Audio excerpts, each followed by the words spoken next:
સમાજ અસંગઠિત થયો છે ત્યારે તેમણે પોતાની સંપત્તિ, સંસ્કૃતિ અને અસ્તિત્વ ગુમાવવું પડ્યું છે.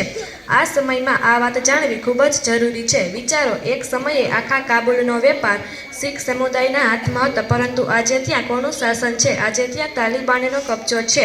70 વર્ષ પહેલા આખું સિંધ સિંધીઓનું હતું, પરંતુ આજે તેમની પેઢીઓ દ્વારા કમાયેલી તમામ ધન સંપત્તિ પર પાકિસ્તાનીઓનો કબજો છે. એક સમય હતો જ્યારે આખું કાશ્મીર ધન, ધાન્ય અને ઐશ્વર્યથી ભરપૂર હતું, પરંતુ આજે ત્યાં કાશ્મીર પંડિતોનો દબદબો છે અને જોતજોતામાં તેમના આલિશાન મહેલો અને સરોવરો પર આતંકોનો કબજો થઈ ગયો અને તેમને દિલ્હીમાં રહેવા માટે માત્ર 10 બાય 10ના તંબુ.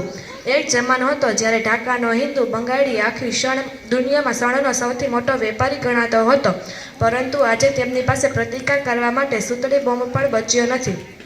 આપણા વારસાનું પતન આપણે આપણી નજર સામે બધું લૂંટાતા જોયું.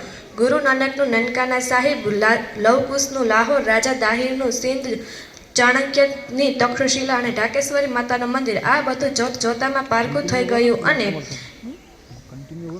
5 નદીઓના સંગમથી બનેલા પંજાબમાં માત્ર આપણા ભાગે 2 જ નદીઓ બચી. સમય છે જાગવાનો અને સંગઠિત થવાનો. માત્ર સંપત્તિ કમાવાથી સુરક્ષા નથી મળતી, સુરક્ષા મળે છે દેશ અને ધર્મ પ્રત્યેની જાગૃતિ. અસ્તુ.